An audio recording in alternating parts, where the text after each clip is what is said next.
그래서 오늘은 Soil Dryness Detector Circuit 이라고 하는 뭔가 이름이 좀 어려울 것 같지만 별거 아닙니다. 자, soil은 토양입니다. 토양. 자, 흙이 어떤 상태인지 알기 위한 센서인데 흙에서 제일 중요한 상태는 어떤 걸까요? 자, 흙에서. 얘가 이제 흙이잖아요. 고상한 말로 하면 토양인데 흙입니다. 흙. 흙은 어떤 게 제일 중요해요?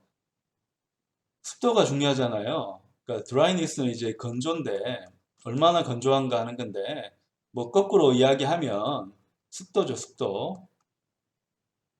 습도. 그러니까 토양 습도 센서에 대한 공부를 해볼 생각입니다. 자, 우리가 여러 가지 이제 센서 측정을 하는데 이 센서 측정 중에서도 굉장히 독특한 물질이 물입니다. 물.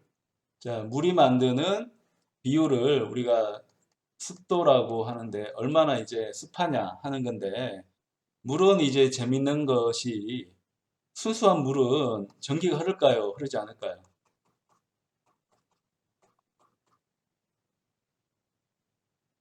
정제를 정말 완벽하게 한 물은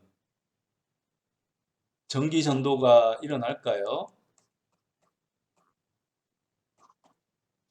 근데 신기하게 물이 완전하게 정제가 돼서 순수한 물이라고 하면 뭐가 있는 겁니까? H2O만 있게 되면 얘는 전기 전도가 일어나지 않습니다. 전기를 못 올려요. 여러분 화학 시간을 생각을 해보면 H2O는 이제 극성 분자이기 때문에 극성을 미약하게 이제 띠고 있기는 한데 이게 굉장히 약하기 때문에 전기를 흘릴 수 있는 수준까지 도달하지를 못합니다. 그 전자가 이 H2O 바깥으로 띄어나기가 이제 힘든 거죠. 그런 경우는 전기를 흘리지는 못해요. 근데 다만 이제 조심할 거는 여기서 말하는 거는 일반 물이 아니고 순수한 물입니다. 그럼 일반 물은 어떤 거예요? 일반 물은 보통 여러분이 보는 물은 순수한 물이 아니고 당연히 이 안에 뭐가 있습니까? 불순물이 있잖아요. 이 불순물이 있는데 이 불순물은 대부분 뭐예요? 이온이잖아요. 뭐 소금기 있는 게 다 들어가 있기 때문에 일반 물은 전기를 잘 흘립니다. 그래서 여러분 이제 구별을 해야 됩니다. 그러니까 물 자체는 전기를 흘리지 못하는데 이온이 녹아들어서 그 소금기가 녹아들어서 이온이 이제 들어가 있는 물은 전기를 흘릴 수밖에 없습니다. 그러니까 전기를 흘린다는 거는 우리가 회로적으로 특성은 어떻게 분석하나요? 물을 잘 흘린다라고 하면 물에 전기가 잘 흐른다라고 하면 회로 특성은 어떻게 분석하는 게 좋을까요? 자, 회로의 특성을 분석하는 가장 유명한 도구는 뭡니까? 그 유명한 오음의 법칙, V 꼴 IR이라고 하는 오음의 법칙인데 이 물질의 특성을 나타내는 거는 뭐 전압도 나타내고 전류도 나타내겠지만 중요한 거는 저항입니다. 자, 이 물질의 저항이 얼마인지가 물질의 특성을 나타내게 됩니다. 그래서 이런 관점으로 보면 자, 물이 녹아있는 흙이라고 하는 것도 우리가 회로적으로 살펴봐야 되잖아요. 회로적으로. 회로적으로 살펴보면 뭘로 간주할 수 있다는 겁니까? 저항으로 간주할 수 있다는 거죠.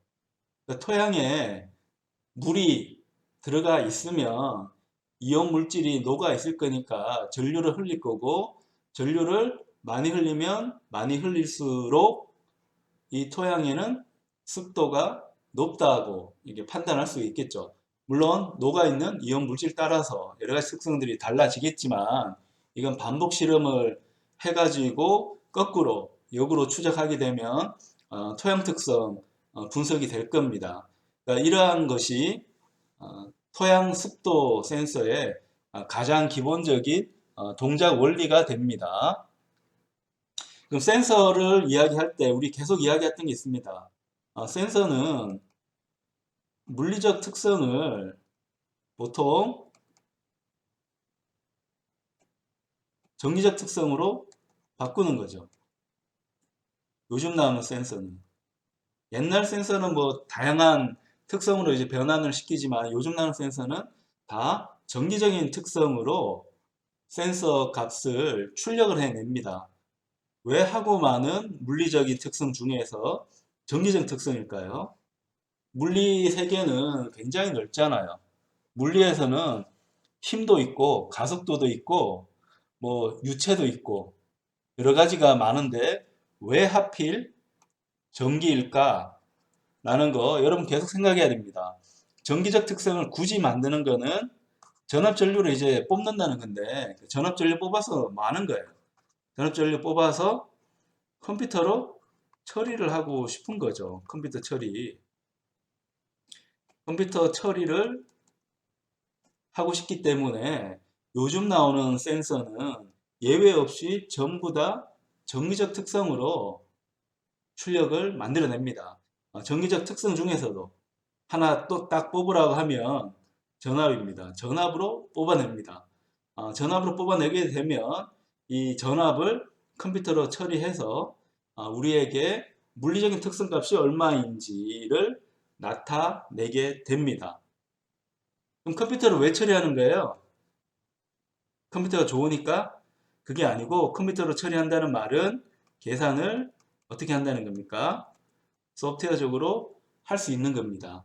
컴퓨터가 있기 전까지는 내가 기계 구조물이라든지 아날로그 회로 같은 거를 적용해가지고 계산을 비슷하게 했지만 지금은 컴퓨터가 있기 때문에 소프트웨어라고 하는 책상 앞에 앉아서 타이핑을 하면 컴퓨터가 계산을 해주죠.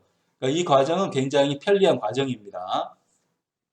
그래서 컴퓨터로 쉽게 처리하기 위해서 센서 정보를 정기적으로 바꿉니다.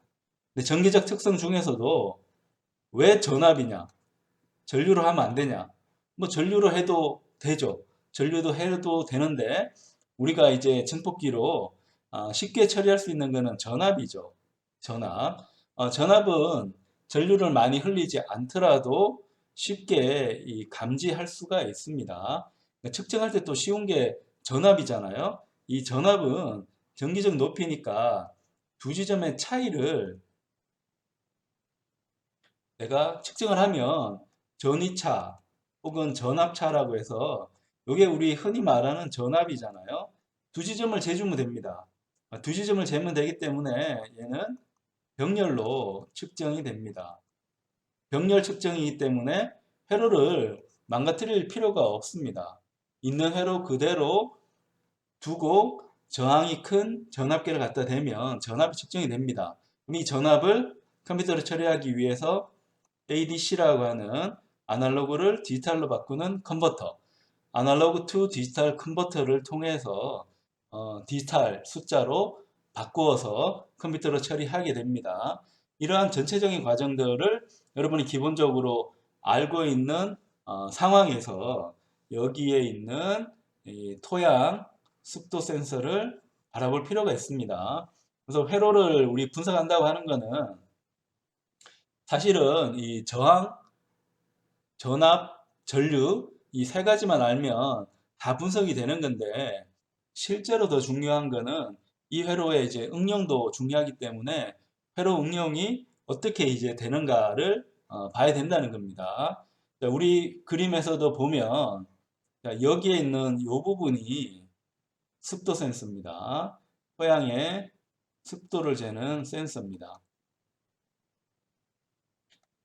근데 생긴 모양은 허무합니다. 뭔가 하면 여기에 그냥 카퍼 와이어니까 구리선을 그냥 집어넣는 겁니다. 구리선이 근데 연결됐나요? 연결되지 않았나요? 구리선이 떨어져 있죠. 여기 보면 구리선이 떨어져 있잖아요. 붙어 있지 않잖아요. 자, 근데 이렇게 떨어진 상태에서 전압을 걸어요. 전압을 한쪽은 플러스를 걸고 한쪽은 마이너스. 얘가 왜 마이너스인가 하면 여기 접지가 있을 거니까 마이너스로 걸어주게 되면 여기도 플러스, 여기도 마이너스 이렇게 돼서 이 두 지점의 전위 차이를 만들어줍니다. 전위 차이 만들어주면 어떤 일이 생기는가요? V는 IR이기 때문에 요 V라고 하는 거는 플러스 쪽 전압을 마이너스 쪽 전압으로 빼준 겁니다. 그러니까 빼주게 되면 전위 차이가 생기는데 만약에 이 토양에 저항이 있다고 하면 어떻게 될까요? 전류가 흐를까요? 흐르지 않을까요? 오hm 법칙 때문에 전류가 흐릅니다. 그러면 이 전류를 내가 디텍션을 해주면 어떻게 되는 건가요? 저항을 알 수가 있는 거고, 저항을 알면 토양의 습도, 이 토양 환경을 분석을 할 수가 있는 거죠. 그래서 간단한 구리선이지만 내가 이 구리선을 어떻게 보는가에 따라서 굉장히 유용한 정보를 뽑아낼 수가 있습니다. 자, 이런 겁니다. 나는 전압을 지금 측정을 하고 싶어요. 전압을 측정하는데 이 전압은 누가 만들어 주는가 하면 오hm 법칙에 따라서 전류가 흘러서 전압을 만들어 줍니다. 여기 있는 전압은 내가 최종 측정 전압입니다. 최종 측정 전압인데 이 최종 측정 전압은 누가 만들어 줬는가 하면 토양에 흐르는 전류가 만들어 준 겁니다. 전류는 왜 흘렀어요? 왜 흘렀는가 하면 토양에 저항이 있기 때문에 흘렀습니다. 토양에 저항은 왜 있는 거예요? 일반 굉장히 건조한 땅에 구리선을 집어넣고 전류를 흘리면 전류가 흘릴까요? 전류가 흐를까요? 흐르지 않을까요? 물론 이제 토양의 성질 따라 다르겠지만 뭐 금속에 대한 게 없다고 하면 당연히 전류가 안 흐르겠죠. 토양에 전류가 흘렀다 혹은 토양에 저항이 생겼다라고 하는 것은 토양에 있는 물 때문에 저항이 생긴 거잖아요. 여기 있는 물이 저항을 만들어 줬습니다. 이 저항으로 인해 가지고 전류가 흘렀어요. 그 흐르는 전류를 측정합니다. 그러면 함수 관계가 하나 만들어지는 거죠. 이렇게 물이 있을 때 그 물의 양에 따라 가지고 측정 전압이 딱 결정되게 됩니다. 그래서 여러분이 뭐 아두이노 같은 제품을 써서 뭐 센서 측정할 때 뭐 토양 센서, 뭐 이런 소일 센서 이런 거를 볼 수가 있는데 그 원리는 별거 아닙니다. 그냥 구리선 두 개가 박혀 있을 뿐입니다. 구리선 두 개가 이제 박혀 있기 때문에 여러분 입장에서는 별거 아닌 회로를 이렇게 비싸게 주고 사는 겁니다. 근데 진짜 그런가 하면 내가 이 토양 습도 센서 만들려고 하면 그냥 구리선 두 개 집어넣으면 측정이 됩니까? 안 되잖아요. 증폭을 해야 되잖아요. 증폭기까지 이제 들어가 있기 때문에 내가 직접 실제 만들려고 하면 내 품이 들어갑니다. 내 시간이 들어가요. 그러니까 이런 경우라고 하면 내가 시간을 쓸 거냐 아니면 돈을 주고 다른 사람이 만든 제품을 사서 내 시간을 절약할 거냐 이런 걸 이제 결정을 해야 되는 뭐 그런 상황도 있을 수가 있습니다. 그래서 구리선 두 개만 박으면 토양 센서가 되기는 하지만 그렇다 해가지고 다 되냐 하면 그건 아니라는 거죠. 그 다음에 이제 토양 센서를 한번 살펴봤으니까 나머지는 한번 볼까요? 자, 여기 보면 7805라는 IC가 있습니다. 이 IC는 이름이 뭐 생소할 수도 있고 아니면 익숙할 수도 있는데 7805는 우리가 많이 쓰는 IC입니다. 어떤 IC인가 하면 이 볼티지 레귤레이터라는 말을 많이 썼죠. 볼티지 레귤레이터. 볼티지 레귤레이터의 대표 주자가 7805라는 IC입니다. 우리 예전에 LM7805를 공부한 기억도 날 겁니다. 그러면 우리가 이 회로를 볼 때 가장 먼저 봐야 되는 거는 부품이라 했잖아요. 소자라고 했잖아요. 또 토양 센서도 한번 봤고 그 다음에 잘 모르는 게 볼티지 레귤레이터니까 볼티지 레귤레이터도 한번 꼼꼼하게 볼 필요가 있습니다. 나머지는 어떤가요? 나머지는 자 여기 저항에 화살표가 있는 거는 다 가변 저항이니까 variable resist니까 별게 없고 얘는 LED. 어떻게 알 수 있어요? 적혀 있으니까 알 수 있기도 한데 더 보면 다이오드인데요. 다이오드인데 화살표가 바깥으로 나가고 있습니다. 이 경우는 우리가 LED라고 합니다. LED 여기 하나 또 있네요. LED가 두 개 있고 그 다음에 노란색 동그라미로 되어 있는 거는 트랜지스터가 있는 거고 트랜지스터가 한 개가 더 있고 그 다음에 이제 보통 우리 부저라고 하는 부저라고 하는 거는 그 소리 나는 장치죠. 소리 나는 장치고 사실 이 안에 동작되는 원리는 인덕터입니다. 안에 인덕터가 들어 있습니다. 인덕터가 들어 있어서 소리가 삐 나게 됩니다.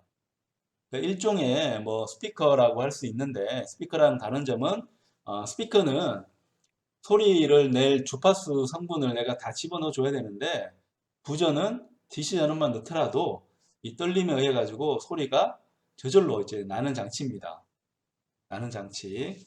그래서 이제 부저라고 여러분이 생각을 하면 됩니다. 그러면 이제 이 부품을 알아봤으니까 이 부품에 대한 구체적인 정보를 또 알 필요가 있는데 자 그러면 볼티지 레귤레이터는 뭐냐? 이 볼티지 레귤레이터 우리가 다이오드 배울 때 계속 공부한 건데 이 볼티지 레귤레이터는 전압을 고정하는 장치라고 볼 수 있습니다. 그래서 이 레귤레이터는 우리말로 번역을 안 합니다. 그냥 레이터 영어 그대로 쓰는 거고 굳이 우리가 번역을 하자면 조절기라고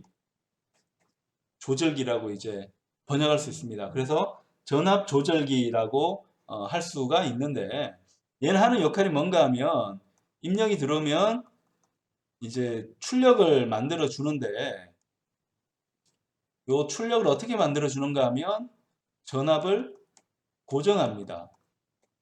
전압을 예를 들어 뭐 5V, 12V, 24V 우리가 많이 쓰는 전압이 있잖아요. 그러니까 이런 특정 전압으로 고정을 시켜주는 장치가 볼티지 레귤레이터입니다. 이 볼티지 레귤레이터는 대부분 IC로 제품을 판매하고 있습니다. 그러니까 IC로 판매하고 있기 때문에 비싸다 생각할지 모르지만 IC로 나오는 물건은 대부분 가격이 쌉니다. 물론 CPU처럼 이제 비싼 물건도 있겠지만 대부분은 가격이 싸요. 왜냐하면 대량 생산을 하기 때문에 반도체 공정 자체는 굉장히 비싼 공정이긴 하지만 이게 대규모로 판매가 되면 가격이 싸질 수밖에 없습니다.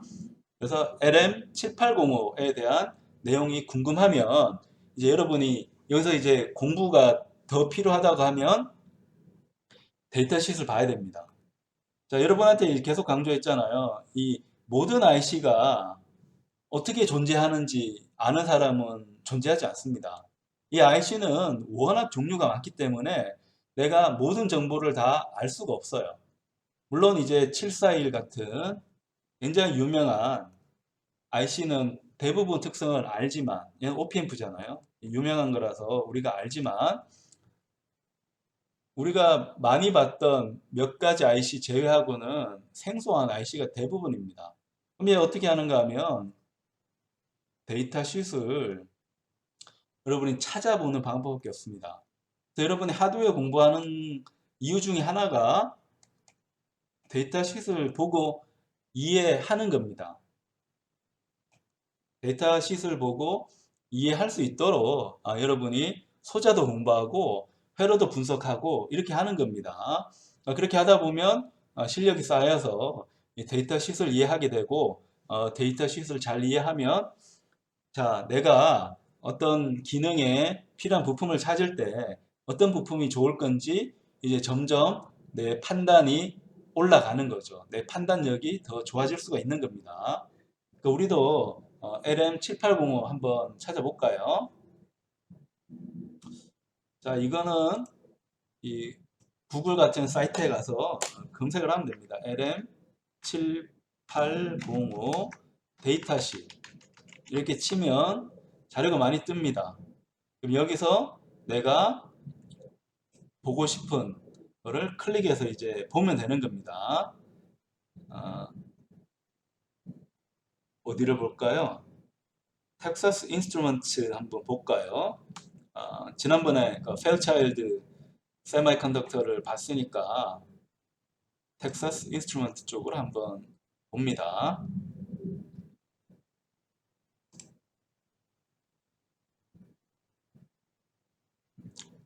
그럼 이 회로에 대한 이제 정보는 이 데이터 시트를 통해 가지고 우리가 이해를 할 수가 있습니다. 누르면 이제 들어가니까 보면 자 LM7805인데 번호가 여기에 있네요. 여기 LM78XX. 그러니까 얘는 뭔가 하면 이제 Fixed Voltage Regulator라고 해서 그러니까 고정된 전압을 출력으로 내는 레귤레이터이다. 레귤레이터는 조정기. 조정기인데 뭐 아무렇게나 조정하는 게 아니고 전압을 고정시키는 방향으로 조정한다는 겁니다. 데이터 시트의 스타일은 대부분 비슷합니다. 내용은 굉장히 길어요. 여기만 하더라도 볼 20페이지잖아요. 20페이지가 넘네요. 그러니까 33페이지인데 이렇게 긴 데이터 시트를 꼼꼼하게 보는 사람은 없습니다. 바쁜데 누가 봐요? 그럼 대부분 어떻게 보는가 하면 첫 페이지를 주로 봅니다. 첫 페이지. 첫 페이지 봐서 내가 사용할 만하냐를 한번 봅니다. 여기 보면 사용법은 굉장히 간단해요. 또 이제 회로 설계자 입장에서는 간단한 게 좋은 겁니다. 복잡한 기능을 간단하게 할 수 있다는 건 어떤 뜻입니까? 내가 하지 않고 IC가 대신하는 거니까 고맙죠. 그래서 이 LM7805도 보면 자, IC가 있는데 단자는 딱 세 개입니다. 인풋 단자, 아웃풋 단자, 그라운드 단자. 근데 전압을 고정을 더 많이 하고 싶으면 커패시터를 달라는 거죠. 커패시터를 입력에도 달고 출력에도 달고 이러면 더 좋다는 거고 그럼 내가 조정하는 거는 달랑 3개네요. 이 볼티지 레귤레이터 LM7805나 볼티지 레귤레이터는 단자가 3개고 내가 더 기능을 올리고 싶으면 커패시터를 달아준다. 이 커패시터도 의미가 있죠. 이 커패시터는 뭐 고주파에서 쓰이면 필터 역할, 특정 주파수를 선별할 수 있는 내가 받을 수도 있고 배제할 수 있는 선별할 수 있는 기능이 있는데 저주파에서 쓸 때는 커패시터의 역할은 다 배터리입니다. 전압을 고정시키는 역할, 전하를 축적해서 전압을 고정시키는 역할이 커패시터 역할입니다. 그러니까 이런 역할은 볼티지 레귤레이터에 딱 맞는 거죠. 왜냐하면 볼티지 레귤레이터는 전압을 고정하는 역할이기 때문입니다. 자, 그러면 모든 볼티지 레귤레이터의 특성이 비슷할 것 같지만 대부분 봤을 때 이제 중요한 게 최대 출력 전류입니다. 여기 보면 features라는 게 있고 output current up to 1.5 amperes라고 되어 있는데 1.5 암페어까지 출력 전류가 나온다는 거고 1.5 암페어면 이 전자공학을 전공하는 사람들 전자회로를 하는 사람 입장에서는 굉장히 큰 전류입니다. 우리가 주로 다루는 전류는 밀리암페어인데 1.5 암페어까지 올린다고 하니까 전류를 꽤 많이 흘린다라고 볼 수 있는데 이 1.5 암페어 정도면 스피커를 구동하고 모터를 돌리는데 큰 무리가 없는 큰 전류긴 합니다. 근데 이제 더 큰 모터를 돌린다고 하면 LM7805는 부족하죠. 그걸 어떻게 판단하는가 하면 전류로 판단하는 겁니다. 전류로 판단해서 전류가 많으면 많을수록 더 큰 일을 할 수가 있습니다. 그 말은 뭐 더 큰 모터라든지 더 큰 소리를 스피커로 만들 수 있다라고 여러분이 생각하면 됩니다. 그래서 뭐 내용은 더 있겠지만 뭐 이런 정도로 우리가 한번 살펴보도록 하고 더 궁금하면 여러분들이 자료를 더 꼼꼼하게 볼 필요가 있습니다. 그래서 LM7805에 대한 기본적인 이해를 이제 했습니다. 우리가 이해한 거는 뭐예요? 이 부분을 이제 이해를 한 거죠. 입력이 있고 출력이 있고 그라운드가 있다. 그래서 우리가 좀 전에 봤던 데이터 쉿에 LM780하고 똑같이 이제 배치를 했습니다. 이 배치를 내가 더 개선하고 싶으면 어떻게 하라고 데이터 쉿에 나와 있었어요. 그러니까 여기에 커패시터를 달아주라는 거죠. 여기도 커패시터를 달아주면 성능이 더 좋아진다는 뜻입니다.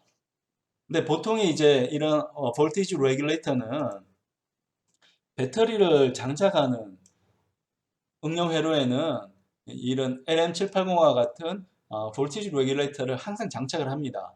왜냐하면 이 전압은 이 배터리의 전압은 어떻습니까? 배터리 전압은 고정입니까? 변동입니까? 배터리 전압. 배터리 전압은 고정이죠. 배터리 전압이 바뀝니까? 안 바뀌잖아요. 고정인데 긴 시간을 놓고 보면 얘가 가변합니다. 처음에는 새 배터리니까 전압이 잘 나옵니다. 예를 들어 9V 배터리면 9V 잘 나와요. 잘 나오는데 이게 어떻게 되나요? 점점 떨어지죠. 왜냐하면 내가 배터리를 쓰기 때문에 전압이 점점 떨어집니다.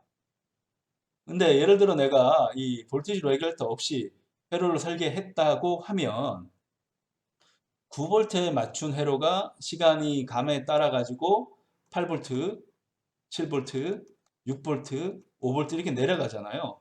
9V 맞췄는데 5V까지 내려가 버리면 회로가 정상 동작할까요? 동작 안 하겠죠. 자, 그렇기 때문에 LM780와 같은 볼티지 레귤레이터를 써서 내가 9V를 넣기는 하지만 예를 들어 출력을 하는 게 나는 5V를 뽑겠다. 내가 선택할 수 있잖아요. 5V를 뽑으면 이 전압이 점점 내려가더라도 5V까지는 정상적으로 작동을 합니다. 그래서 배터리의 변동성을 볼티지 레귤레이터로 줄일 수가 있는 거죠.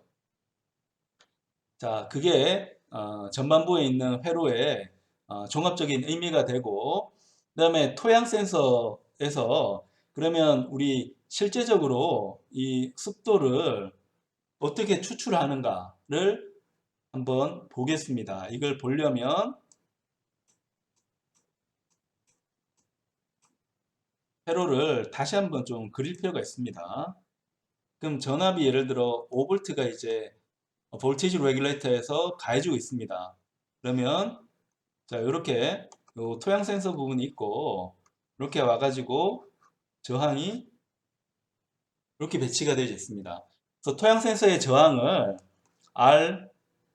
RSO라고 하면 이 가변저항은 이제 내가 나사를 돌리잖아요. 감도 조절하기 위해서 나사 돌리는데 나사를 돌리면 여기 저항이 R1, R2가 이제 변동합니다. 이 R1하고 R2를 더한 값은 이제 고정인데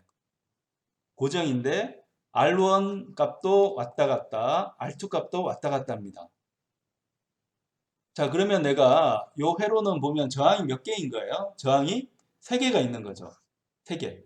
3개 있는데 내가 전압은 어디서 따가지고 오는 거예요? R2 쪽에서 전압을 따잖아요. 그래서 이걸 VR2라고 하면 이 VR2 전압이 어떻게 변하는가를 보면 됩니다. 이 VR2 전압은 자, 우리가 이 전압 분배기 회로 했잖아요. 전압 분배기 회로의 분모는 어떻게 적어주는 거예요? 내가 전류가 흐를 때 거치는 모든 저항을 이제 적는 겁니다. 근데 회로는 대부분 전압 분배기에서는 직렬이니까 이 저항들은 다 덧셈으로 연결이 되어 있습니다. 이렇게 덧셈으로 연결되어져 있고 그 다음에 분자에는 내가 측정하고 싶은 위치에 저항값을 적으면 됩니다. 그럼 가해주는 전압은 5V니까 자, 이건 어떤 의미를 가지고 있는 거예요? 자, RSO는 소일의 저항은 토양 습도에 따라서 변동합니다. 토양 습도에 따라서 이 VR2 값이 변동하는 거죠. 분명히 함수 관계를 만들었습니다. 그다음에 감도를 측정하기 위해서 내가 요 R1 값을 조정을 하는 겁니다. 가변 저항을 통해 가지고 R1 값을 많이 올릴 수 있고 아니면 줄일 수 있습니다. 그거 가지고 감도를 조정하게 되면 자 여기에 있는 그러면 요 측정 값은 어디로 들어가는가 하면 트랜지스터의 입력으로 들어갑니다. 트랜지스터의 입력. 왜 트랜지스터 입력인가 한번 볼까요? 트랜지스터 입력인 이유 한번 보면 자 우리가 많이 봐왔던 배치입니다. 많이 봐왔던 배치예요. 요 회로는 생소하다고 생각하지 말고 우리가 굉장히 많이 봐왔던 회로입니다. 아주 전형적인 Common Emit Amplifier입니다. Common Emit Amplifier. Common Emit Amplifier가 여기에 배치가 되어져 있습니다. 이 회로도 옆에 한번 써볼까요? 자, 얘가 왜 이제 Common Amplifier인지 한번 써보겠습니다. 이 회로를 보면 자, 트랜지스터가 있는데 이 트랜지스터의 이 입력은 베이스가 되고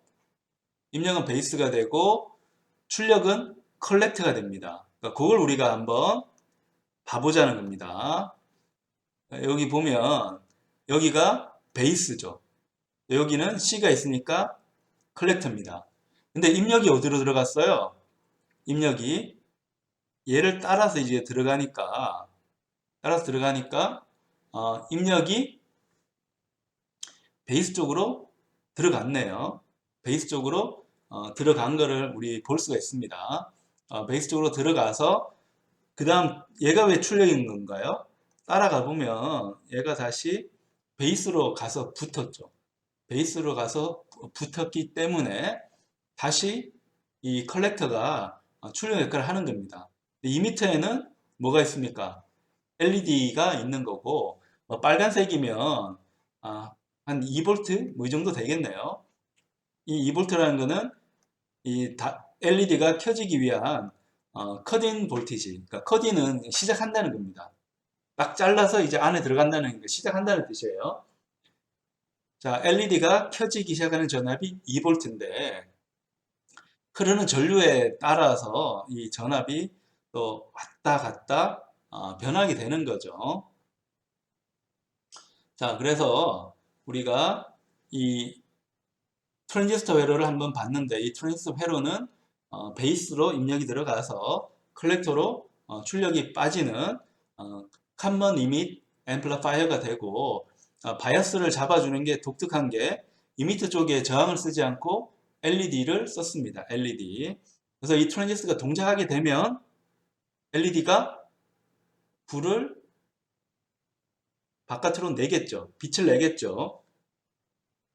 그래서 토양 센서가 흙에 습기가 있구나라는 것을 눈으로 보여주는 회로라고 보면 됩니다.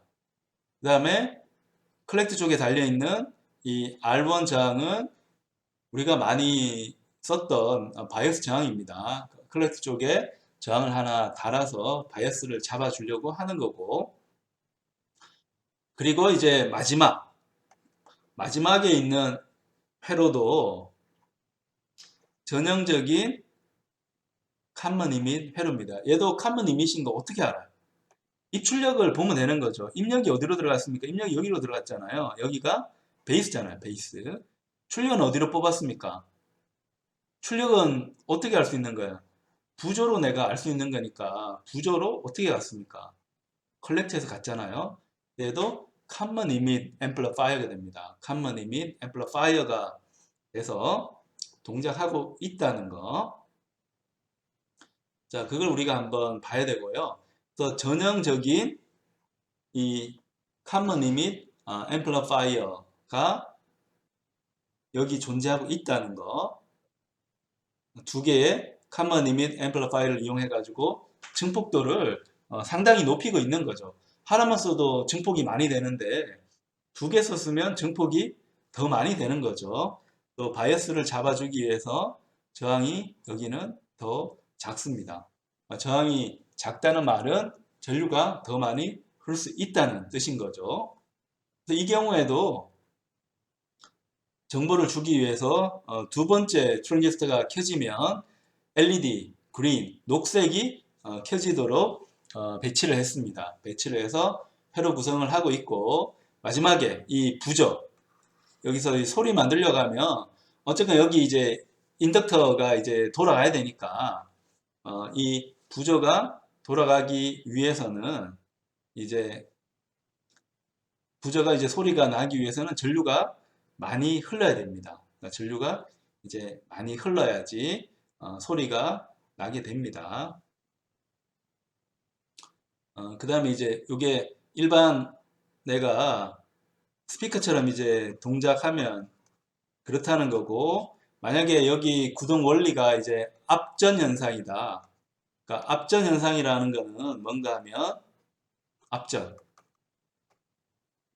전기를 넣으면 이제 압력이 생기는 현상도 있습니다. 그 이제 강한 전압을 이제 걸어주면 되는 건데, 그러니까 여기 회로를 보면 얘는 이제 스피커 타입은 아닌 것 같네요. 스피커 타입은 아닌 것 같고, 잘 보면 전류가 많이 흐르면 여기는 LED가, 여기 있는 이제 증폭기가 어떻게 될까요? 트랜지스터가 이 포화 모드로 갑니다. 포화 모드. 세츄레이션 모드로 가서 VCE 전압이 거의 0.2V로 이제 갑니다. 그러면 이 부저, 앞전으로 이제 구동되는 부저라고 하면 얘는 위의 전압은 5V가 걸렸는데 밑에 전압은 0.2V 걸리니까 부저에 4.8V짜리 DC가 이제 들어갑니다. 4.8V짜리 DC가 들어가게 되면 부저가 아주 강하게 이제 압력을 발생시키겠죠. 근데 그 압력이 공기를 때려주면 소리를 만들어주기 때문에 그런 관점으로 본다면 이제 마지막에 있는 트랜지스터가 이제 세츄레이션이 되면서 컬렉터하고 이미터 사이에 컬렉터와 이미터 사이에 걸리는 전압이, 자, 한번 지우고 다시 한번 볼까요? 자, 얘가 이제 전류가 굉장히 이제 많이 흘러 들어가요. 자, 컬렉터에 흘렀던 전류가 일부 빠져서 베이스 전류가 다시 되죠. 그럼 전류가 이제 굉장히 베이스가 많이 들어가니까 마지막 트랜지스터는 세츄레이션이 됩니다. 세츄레이션이라는 거는 전류가 이제 베이스 쪽으로 너무 많이 들어가서 캐리어가 너무 많은 겁니다. 그 트랜지스터 자체가 도체화가 되는 거예요. 그러니까 그걸 우리가 세츄레이션이라 하는데, 이 세츄레이션이 되면 세츄레이션의 중요한 특성은 이 컬렉터하고 이미터 사이에 걸리는 전압이 거의 0V 가까이 됩니다. 보통 한 0.2V 정도 나와요. 그럼 여기에 있는 요 전압하고 요 전압이 차이가 있다는 거예요? 없다는 거예요? 그 세츄레이션이 되면 이 전압이 거의 똑같아집니다. 그러면 이 접지 쪽에 있는 전압이 이 부저 쪽에 이제 연결되는 거죠. 연결되는 거고, 그 다음에 볼티지 레귤레이터에서 온 전압이 부저에 또 한 단자로 이제 들어가는 거죠. 이렇게 들어가게 되면 얘는 압전 현상에 의해서 이제 소리가 난다. 그러니까 이런 식으로 우리가 이해할 수가 있습니다. 그러면 이제 기본적인 구성을 한번 보면, 기본적인 구성을 보면 굉장히 이제 복잡할 것 같았지만 기본 구조를 우리가 한번 다시 본다면 굉장히 쉬운 원리로 되어져 있는 겁니다. 앞에 있는 회로는 배터리 전압을 보상하기 위한 볼티지 레귤레이터 회로, 예를 들면 5V의 전압을 고정하는 회로가 되겠고, 그 다음에 여기 카퍼 와이어 쪽이 이제 등가 저항으로 작용하는데 그 등가 저항으로 작용을 할 때 전압 분배기를 통해서 이 첫 번째 트랜지스터에 있는 바이어스를 이제 변경시켜 주는 거고, 요 바이어스가 변경되게 되면 컬렉터 쪽에 흐르는 전류가 또 바뀝니다. 그 바뀌면 그게 다시 두 번째 트랜지스터, 얘도 common emitter고 얘도 common emitter죠. 되고 이제 마지막 트랜지스터를 세츄레이션을 하게 되면 부저를 울릴 수 있는 조건으로 만들게 됩니다. 자, 그래서 이제 요걸 가지고 우리가 이 전체 소일 센서의 디텍션이 어떻게 일어나는지 우리가 확인을 해 봤습니다.